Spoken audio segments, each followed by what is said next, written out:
Hey, in this video, I'm going to show you my complete step-by-step keyword research process for SEO. Just follow this process and you'll find perfect keywords for your campaign. And watch until the end because I share my biggest keyword research secret. Let's dive right in. I'm Nathan Gotch, the founder of Gotch SEO, and I've personally led hundreds of successful SEO campaigns since 2013, and I've now taught my proven SEO process to over 1,000 SEO practitioners inside my training Gotch SEO Academy. So in case you're new here, this is lesson 2 in this SEO training series, and there will be a link below to watch video 1 after you finish this video. And to avoid missing the third part in the series, subscribe below and hit the bell icon so you can get first access. Let's dive right in. So there are 3 types of keywords that you'll encounter. First are head keywords. These are keywords with a single word or acronym like cars. And in most cases, these are the worst types of keywords to target for a few different reasons. Number 1, the intent isn't clear. So take a look at the search results for cars. What is someone actually searching for in this case? Are they looking to buy a car? If so, used or new? What type of car? Or are they simply looking for more information about the movie Cars? The intent is difficult to understand, which leads to the second reason why you shouldn't target head keywords, which is number 2, because the intent isn't clear, traffic quality will be low, and as a result, conversions will be poor. So sure, ranking for head keywords will juice your traffic numbers, but you'll be disappointed by the conversion rates. Moving on to number 3, which is the competition makes ranking for these keywords a death trap because you'll need a massive amount of resources to rank. And even if you do rank, you'll suffer from the next point, which is number 4, extreme SERP volatility, because Google has a difficult time knowing what the searcher is actually looking for. Therefore, Google is constantly shuffling the results to find what produces the highest organic CTR. So overall, there's almost never a good reason to target head keywords. But now let's move on to the next type of keyword, which are body keywords. An example of a body keyword is used cars. Now, things are getting more specific and the intent is becoming clearer, and it is still going to be an insanely competitive keyword to attack, but at least you have a better idea of what the searcher actually wants.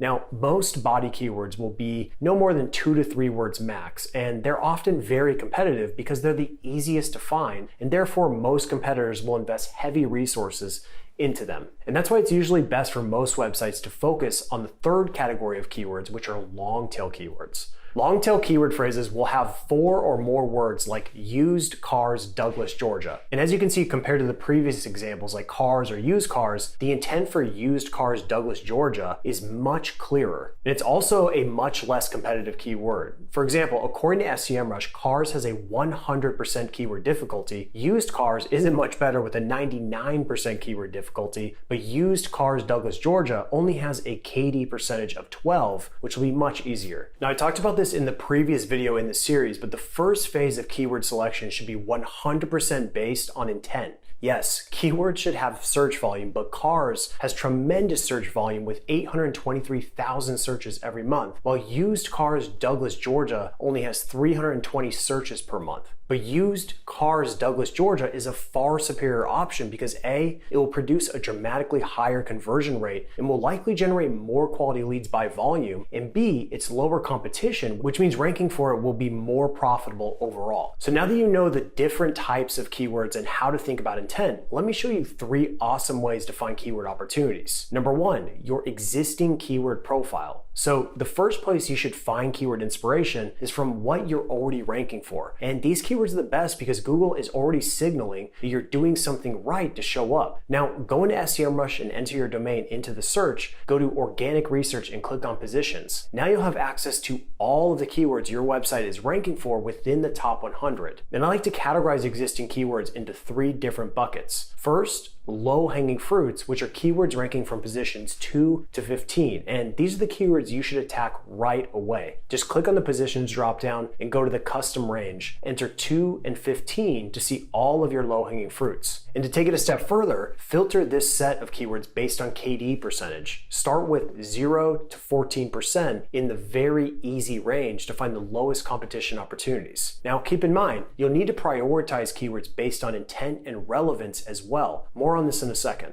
The next type of keywords are from position 16 to 50, which I label as existing. They are also good targets, but they should be second on the priority list after low-hanging fruits. And the final category of keywords are from positions number 51 to 100, which I personally call clustering opportunities. If a page isn't ranking in the top 50, then there's a good chance that the page isn't targeted enough. For example, look at this keyword that Semrush is ranking number 52 for. Which targeting option is best for achieving brand awareness? Notice that the page is about YouTube targeting options. This page isn't targeted enough to rank for this long tail keyword phrase. This is a perfect clustering opportunity because you can create a dedicated page for this particular keyword phrase and it will rank much better. Just remember, Google's #1 goal is to deliver the most relevant results possible. So with that said, these clustering opportunities are an awesome way to capture more organic search traffic and build more topical relevance, which will improve the performance of all pages in that cluster.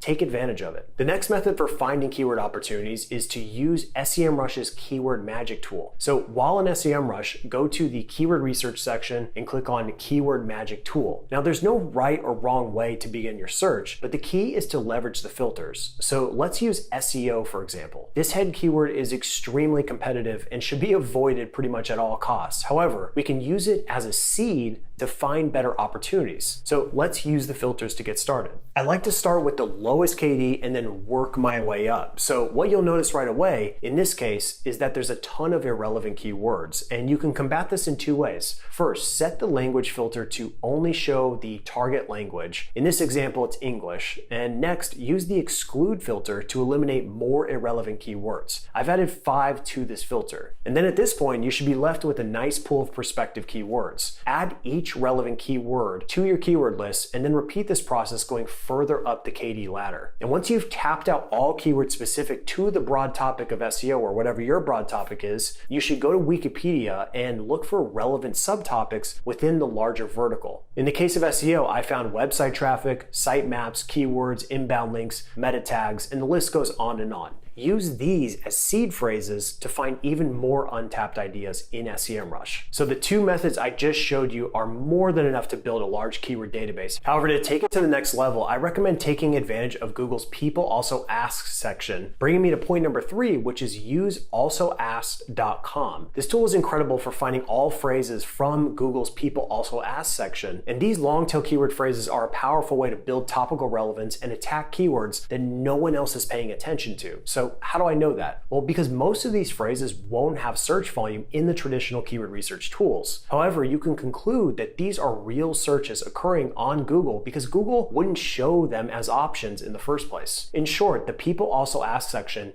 is giving you real-time keyword validation. Now, the tool Also Ask streamlines this entire process. Just enter your keyword, in this case, I'll use SEO again, and the first tier of ideas might be competitive, but you'll strike gold in the second tier and so on because it gets more granular as you go. All right, so now you should have a nice database of keyword opportunities, but how do you decide what keywords are best to target? Well, that's when keyword qualification comes into play. But before you can qualify keywords, I need to cover one very important point. You need to select a primary keyword. So let's say you have a page that's ranking for St. Louis personal injury lawyer St. Louis, and even St. Louis injury attorney. These are all variations of the same primary keyword, and therefore they should be targeted on the same page. Now the key is to select whichever variation has the most search volume. But let's say you also want to rank for St. Louis car accident lawyer. Well, this keyword has a totally different intent and therefore deserves its own dedicated page. So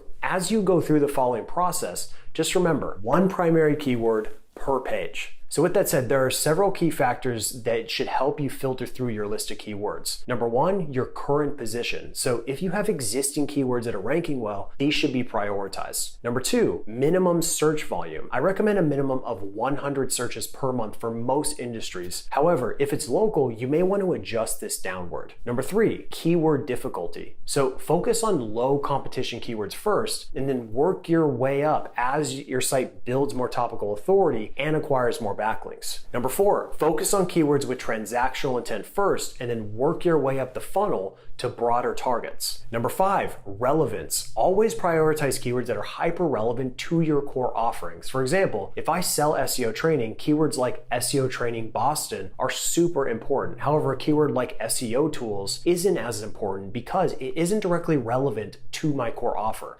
Yes, it's broadly relevant, but it should not be high on the priority list. Number 6 is trend. If you're struggling to pick a keyword, then pick the one that's trending the best. You can find trending data using Semrush's keyword research tool on the overview tab. And number 7 is CTR potential. And this is the final consideration for qualifying keywords, which is the potential organic click-through rate. For example, if there are many SERP features and ads, then your CTR will be lower. So with Semrush, you can easily see at a glance how many SERP features are present by looking under the SERP features column. So use these 7 factors to find the best keyword opportunities. But once you've selected a nice pool of 50 to 100 keywords, then you need to decide which ones are best to target in priority order. And that's when keyword prioritization comes into play. Now, there are a few factors you can use to prioritize your keyword set, and it largely has to do with resources. And that said, you'll want to prioritize keywords based on content and backlinks. For content, you'll need to gather word count targets for each individual keyword. So go into Semrush, go to the on-page and tech SEO section and click on on-page SEO checker. Now you'll need to run each primary keyword through this tool and collect the target word count. And then go to the top 10 benchmarking tab and look under content length. Semrush will show you the average for the top 10.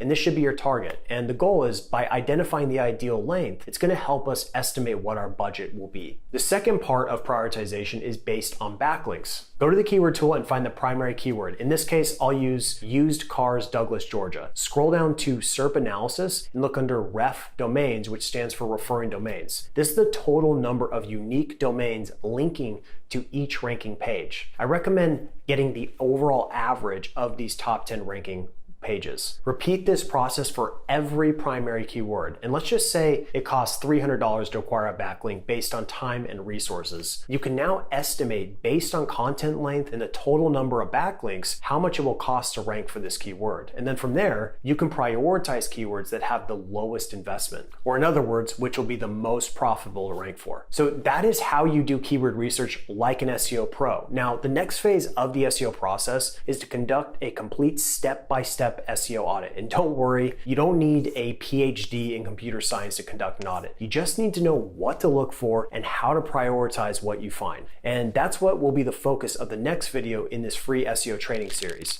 So please subscribe and hit the bell button because you'll get first access when it goes live. Now, will you do me a huge favor? If you got value out of this video, please like it right now. And thank you so much for watching, and I'll see you in the next video.